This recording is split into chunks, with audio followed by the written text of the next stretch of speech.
Welcome here into Sports Talk Live Buffalo Plus. I'm Sports Director John Scott, joined this week by Jonathan Acosta, our Vic Carucci, once again a Hall of Famer in another capacity here. So he is being honored this weekend in Chicago. But the two of us will hold down the fort and dive into the Bills matchup against the Panthers. Also going to switch things up again.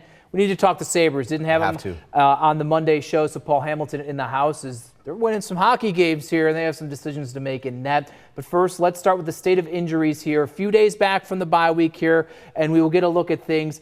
Not really a surprise to see the guys not participating when it comes to Daquan Jones and Josh Palmer. They are week to week. Taylor Rapp from the guys that aren't on the field. He's the one that came into the bye week and really was something we weren't expecting. Right. When we first heard from Sean McDermott coming out of the bye, we sort of figured, sort of reading the tea leaves, that this team would be without Josh Palmer and Daquan Jones, and especially when you consider how things played out in that Monday night loss in Atlanta. You see Palmer go down in that game. You see Daquan Jones suffer that injury pregame. Certainly not a good sign. Taylor Rapp, interesting, because who does that then maybe put into a position to potentially start in this game against the Carolina Panthers? Jordan Poyer, right? How things come full circle. A guy who's obviously very familiar with this defense, a guy who's been healthy, sort of. We heard from him when he signed with this team that he was coming here sort of in that mentorship role a la Micah Hyde from last year, except he was ready to play. And he said his intention was to play this year, and certainly it looks like that opportunity might be popping up for him. I think also encouraging to see, for example, a guy like Dalton Kincaid getting on the practice field and practicing these past 2 days. Certainly a guy that we saw how much this team missed him in that loss to Atlanta, and a guy that I know Josh Allen would love to have back against Carolina. Yeah, the knee injury for Rapp is something that Sean McDermott saying earlier in the week he's been dealing with dating back to training camp. So that's not something that really is encouraging there. With the limited guys, you see a handful of them, both starting linebackers there that we've seen on the field in a limited capacity. And then Curtis Samuel. Now let's switch gears to Maxwell Hairston, because he is someone whose 21-day practice window was opened on Monday, as he's been out with a knee injury, suffered, a week or so into training camp here. You'll see the video here. Jonathan, you and I have been out at practice the past 2 days looking at him. He looks pretty good. I think the video shows exactly what we've been seeing is he's moving fluidly. I don't think that you see that knee sort of noticeably bothering him. Obviously, we're not inside his head, so we don't know exactly what's going on. But from what we can observe, he looks like a guy who's maybe even closer to getting back onto the field maybe than you would have expected for a guy who hasn't necessarily been activated off IR. His practice window is what's been opened up. But maybe, I think we've talked about this before, about what's the timeline for Hairston. Are they going to use up 2 weeks? Are they going to use up 3 weeks? My contention is that with how he's been looking and the traits that he has, that he could bring to this defense that noticeably is lacking some juice, that could use some spark after these past two losses. You play a Kansas City Chiefs offense in 2 weeks that has that speed and spades and Rashee Rice and Xavier Worthy. A defense like the Bills would love to have Maxwell Hairston for the reason that they drafted him, because of his athleticism. So I think I would be surprised, like many people, if he ends up playing this week against Carolina. But I think that game against the Chiefs in now a week and a half is certainly a reasonable target date. It is. It's also wild to think your NFL debut could come against Patrick Mahomes in a Kansas City offense that is finding its footing with Rashee Rice back in the mix as well. I'm changing my tune. I thought they'd really slow play it the full 3 weeks and then activate him after 21 days. I think maybe in your range, if it's not Kansas City, the following week against the Miami Dolphins. Let's switch gears to the Carolina Panthers. First things first here, and we'll dive into them kind of going position by position. We'll start on offense because they have questions at quarterback. Bryce Young leaving their previous game with an ankle injury. Andy Dalton sliding in relief for them. Young not practicing so far this week. Dalton appears to be the one that is going to be starting here. How do you feel this changes the complexion of the way Carolina can operate offensively? I feel like, and we're going to get more to this later on, but I feel like it doesn't change it all that much in the sense that their bread and butter, what their offense is based upon, it's not necessarily what they do through the air. It's based upon what they do on the ground, right? With the two running backs of Rico Dowdle and Chuba Hubbard. I think Andy Dalton, obviously a guy with a lot of experience, has been here, done that before. We saw him sort of give this Carolina offense a lift when he came in for Bryce Young last year, when Bryce Young was benched, and we wondered what Bryce Young's future was in Carolina. I think Andy Dalton, it was either the first or second game in there for him, and he threw for over 300 yards. After that, the interceptions started to pile up, and then they put Young back in there. But I see a guy, Dalton, who's done it at other stops, but also in Carolina. He has some weapons he can throw to in the passing game, and most importantly, I think a guy who can make sure that there's a baseline level of efficiency for this offense. Bryce Young has been better this year than we've seen in the past. He is not necessarily still yet to live up to that #1 overall pick that he was just a few years ago. But as you indicated, this is a run-first team. The Carolina Panthers run the ball second most in all of football at 29.7 attempts per game. 30 times a game they are running the football here. It started with Chuba Hubbard as the guy, had a great year, got a new contract last year. He was out for 2 games. Rico Dowdle, who previously was with the Dallas Cowboys, comes in and absolutely pops off. Last week, the first time the two were both healthy and active together. But you talk about a 1-2 punch here. Whoever it is, if it's a 50-50 split, whatever, this is going to be the latest test for a Bills run defense that has struggled a lot this year. Right. It's coming out of the bye. The biggest question on defense is, what is this run defense going to look like moving forward, especially getting the suspended guys back in Hoyt and Ogunjobi? A great first test right off the bat, right? And Chuba Hubbard was the guy for this Carolina backfield, but injuries sometimes change things, and Rico Dowdle has popped off. 469 rush yards just in the last 3 weeks, over 200 yards of scrimmage the 2 weeks that Chuba Hubbard was out. He was putting up video game numbers, carrying fantasy football teams the 2 weeks that he was riding solo. And then Hubbard comes back last week, and it was a 50-50 split in terms of they were alternating possessions. Even then, Rico Dowdle was the more efficient guy. So I think Dowdle right now, the guy showing that he has a little bit more juice right now in this Carolina backfield. And you know coaches love to ride the hot hand. I wouldn't be surprised if it's Dowdle getting the majority of the carries against the Bills defense. Yeah, Dowdle 5.6 yards per carry to Hubbard's 3.7. So if you're going to go strictly with the, hey, who is more efficient as a runner, you would go Dowdle's way. Both of them, though, good as pass catchers. And we've seen whether that be Bijan Robinson or Devon Achane or down the list, multi-threat types of guys in that backfield could cause issues for the Bills defense as well. From a pass-catching standpoint, there's really one guy that the Bills are going to really have to focus on, and that's Tetairoa McMillan, the 8th overall pick this past year out of Arizona. And he already, statistically, maybe not up in the upper echelon with the true #1s in the league, but I think from the eye test and what you've seen, and even those numbers, nothing to scoff at. Maybe a guy that not as many people knew about coming out of college just because he did play out west at Arizona. But this guy is the kind of wide receiver that you just love to get your hands on in the top 10. Tall, physical, good route runner, great hands. And you said it, he is the passing game right now for Carolina. He leads the team with 413 receiving yards. The next closest guy is Xavier Legette with 142. Xavier Legette, one of the guys that was on the board when the Bills traded back and ended up drafting Keon Coleman. In terms of that size, so between McMillan and Legette, they have 2 receivers that are 6'3" and 6'5". So when Andy Dalton does go back to throw, you know, it's not dependent upon these guys excelling in terms of getting separation or breakaway speed or whatever. He has big body targets that he can sort of put the ball up there and let them go attack it against Tre'Davious White and Christian Benford, that their strengths in terms of playing the ball and stuff like that, they're not the biggest cornerbacks right there. So potential mismatch just in terms of size for the Carolina wide receivers. Yeah, 6'5", 212 is nothing that's going to be an easy task. As you see, there are 8 targets in 5 straight games. So as the rookie year is slowly progressing, he's getting more involved, he's getting more comfortable and being more prominent in their offense. The one difference that really sticks out to me with it's Bryce Young versus Andy Dalton. Andy Dalton's not going anywhere. So if some of these plays off of script that maybe McMillan could get down the field and beat you deep, that maybe Bryce Young would be able to do, not going to be a factor here. Tommy Tremble, a tight end that they have, someone that also just to keep an eye on in that part of the passing game. Let's slide over to the defense, because the Bills' offense, surprisingly, has been maybe more so of the talking point of the struggles over losing their last 2 games here. And this Panthers defense, 7th overall and top 10 in a lot of other categories here. This is not going to be an easy afternoon that maybe when you saw the schedule come out in May, you thought it would be, led by guys like Derek Brown, who's pass rushing from the interior, and J.C. Horn, who had a couple interceptions, I believe was NFC Defensive Player of the Week coming into this one after a few picks of the Jets last week.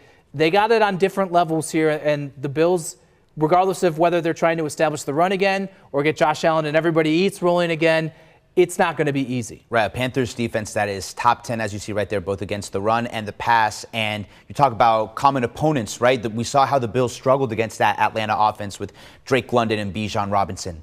The Panthers beat the Falcons 30-0, right? And things in the NFL aren't always apples to apples, right? But that's just, that's a point that we can point to and say, hey, this Panthers defense is legit. Derek Brown, fantastic game against the Jets. 2 sacks, 7 tackles, 3 quarterback hits. Just a dominant guy, 6'5", 320 pounds on that D-line. And then apart from Horn and Brown, you have pieces like Mike Jackson with 7 passes defended at that other cornerback position. And at safety, Trayvon Moehrig, 6 tackles for loss, most of any defensive back in the NFL. So certainly this is a Panthers team that is not just making plays in the passing game when the ball gets thrown downfield, but is also getting after the running backs and the quarterback as well. Briefly, the Bills often talk about, and they've said it this week, hey, it's not like they don't game plan for the opponent, but they often try to focus just on themselves. For an offensive unit that has struggled, what do you think, taking the Panthers maybe out of the equation, what do the Bills need to do to get back to being successful?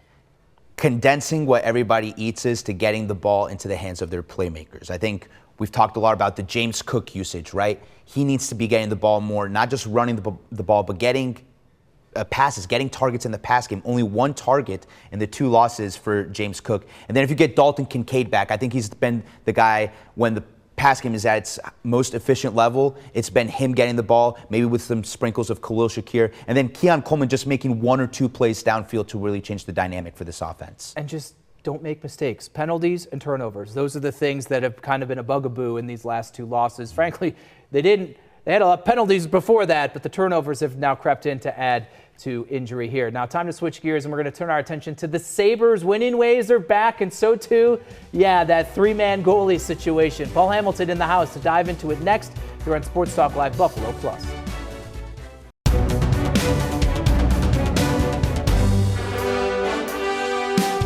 Welcome back to Sports Talk Live Plus, and hey, a line change. Paul Hamilton now in the chairs. We're going to switch gears over to the Sabres, and Paul, heck, first 3 games it looked like, oh my God, here we are again. They're 0-3. They scored just 2 goals. And then I don't know if it's because Tage Thompson said, I'm tired of talking about the past. Why is everybody being so negative or whatever? But these past 4 games, they've been a legitimately different hockey team, winning 3 of them. They decided they wanted to play hockey the way Lindy Ruff wants them to play hockey. Simple as that, with speed. That's the one thing he really stressed with them. We need you to have speed. They started playing with speed. They started having people go to the net. And when they see Doan going to the net, then they see Benson going to the net.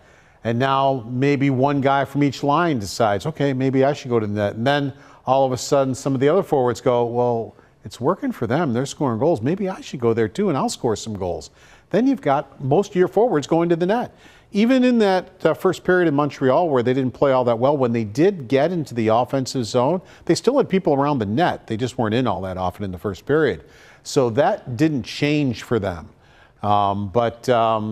That's, I think, the biggest part. Playing with speed, still playing good defensively. For the most part, I don't like their coverages in front of the net. That's the big thing I don't like, but overall defensive effort I think is much improved. But playing with speed, winning battles, and getting to the battle in front of the net, both sides. I'm watching Matthias Samuelsson knock people down in front of the Buffalo net, and that's something new. I mean, he had a great game the other night. It was the most physical I had ever seen him play in a game. Twice he just creamed some guy in front of the net standing there, put him down. He's not going to score if he's on the seat of his pants. That's true. And that's what coaches have always said, even when I was 7 years old. That guy's not going to score if you put him on the seat of his pants, and he did that. And I guess we'll say it's encouraging. Tage Thompson isn't playing like Tage Thompson. Alex Tuch is not playing like Alex Tuch. Even Rasmus Dahlin not playing like Rasmus Dahlin. But now you're getting guys like Josh Doan and Zach Benson who are kind of elevating things. From the goaltending situation, I swear, Paul, I had to start with something else because every time we talk, we're talking goalies. But this team just keeps making us do it. And let's go to last night against Detroit. the NHL debut for Colton Ellis, it was really good. I don't think some people in the Sabres organization were that surprised, because when they got him, that's what Lindy Ruff said. It's like, he's been on our radar for a while. We couldn't pass up getting him. So that's what they did. They went out and got him, and Lindy Ruff said right away, he's going to play. He's going to get his first NHL game. It was just a matter of when was that going to happen. So I don't think they were all that surprised that he came in and played pretty well. He's already gone through his development. Development's over. St. Louis did that for you. Now it's, can he play in the NHL at 25 years old? And that's what the Sabres have to discover now. After one game, yes, he can play in the NHL.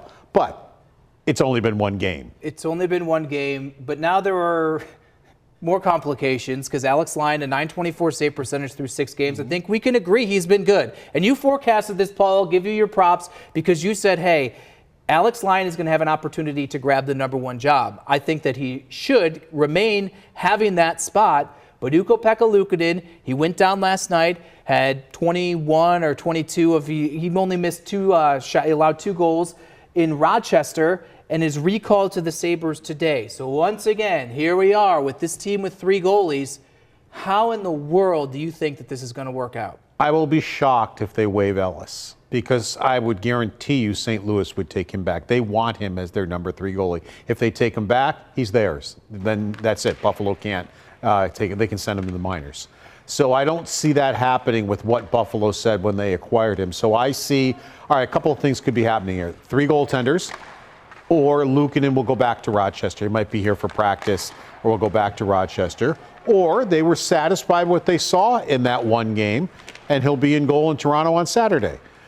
I mean, it could be any one of those scenarios that they're doing there. But I fully believe that when Luukkonen's done with the rehab, whether he is done now or he's going to play another game down there, they will go with 3 goaltenders. And then, after, if it were me, I'm going to find out if Ellis can play.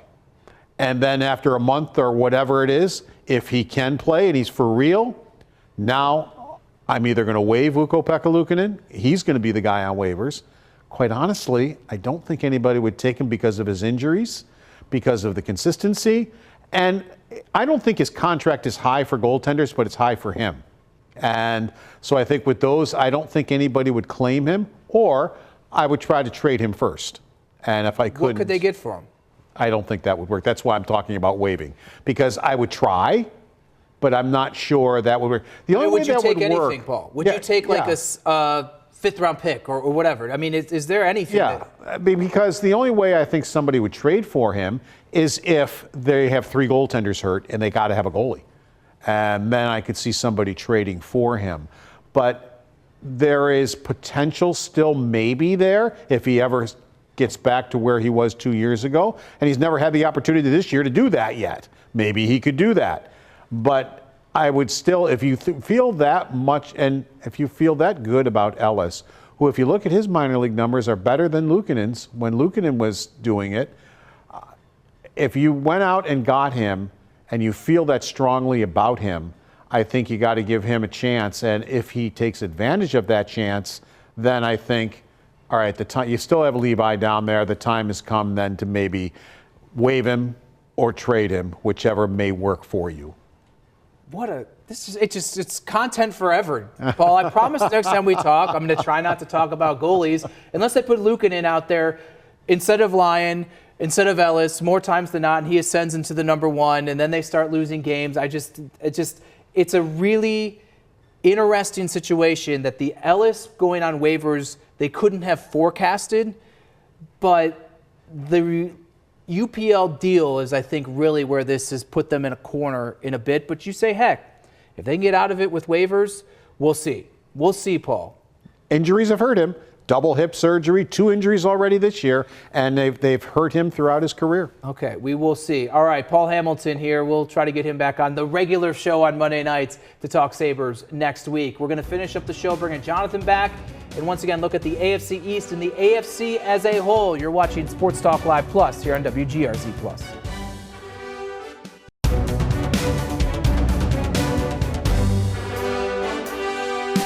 Welcome back to Sports Talk Live Buffalo Plus here. Jonathan Acosta back in the chairs. We're shifting back to football. I'm going to take a little wider view of the AFC East. All 4 teams in the division playing Sunday at 1 o'clock. Praise be. Look at that. Dolphins on the road to face the Falcons, who the Bills certainly familiar with. Jets at the Bengals. Browns traveling to face Drake May and the Patriots. Let's start with the Dolphins, who were awful against the Browns last week. And we know what the Falcons are. They're just kind of bleeding out now, it seems. I think the intrigue with the Dolphins has gone from, hey, are they going to get this season turned around and sort of get back into any sort of race, to if they continue down this trajectory, when does the Mike McDaniel experiment end? Do guys get placed maybe in, or do they start to hear their name in trade rumors like a Jalen Waddle or a Jalen Phillips, right? I think that's the way that this Dolphins season is trending, unfortunately, for the people down in Miami. But we watched that game against Cleveland. They just had no life. Tua Tagovailoa looked like potentially like he's not the long-term answer at quarterback for Miami, just an organization trending in the wrong direction. Yeah, I think Tua and McDaniel, their time with the Dolphins, they're not going to get rid of Tua because of the contract, but his time as their starter, at least this season, I think the clock is ticking. Jets are winless. They continue to look absolutely terrible. Questions at quarterback between Justin Fields getting benched, Tyrod Taylor dealing with an injury.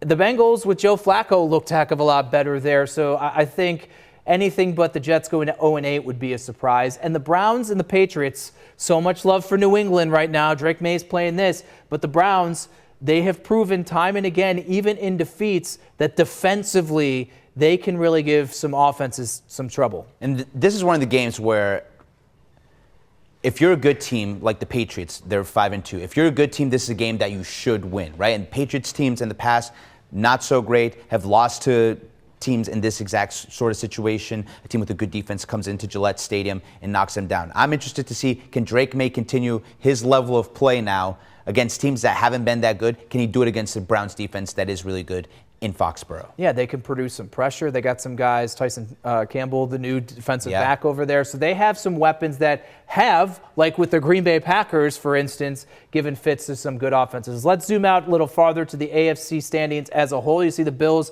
top wild card spot with New England in the top spot here. I want your thoughts on the Indianapolis Colts, because they are certainly the surprise of the NFL. I think it's complementary football, right? They're getting it done on defense. On offense, you have a rejuvenated Daniel Jones, Indiana Jones, somehow in the MVP conversation, right? Jonathan Taylor playing like potentially one of the top 2 or 3 running backs in all of the NFL right now. They have pieces at wide receiver, a great rookie tight end in Tyler Warren, just an overall good team. I think the Colts roster has been a roster that's had some talent. They just have to get the quarterback position figured out. We saw that last year in Indianapolis. Joe Flacco, Anthony Richardson, certainly getting a lot more with Daniel Jones at the helm. And not pictured there, but right at the same spot as the Jags, those Kansas City Chiefs at 4-3, who the Bills get in 2 weeks. But first things first, they will travel down to Charlotte to face the Carolina Panthers again Sunday at 1 o'clock. We will see where the injury list takes us as things get closer to kickoff. With Jonathan Acosta, I'm John Scott. Also, thanks to our Paul Hamilton. Thank you for watching Sports Talk Live Plus here on WGRZ Plus.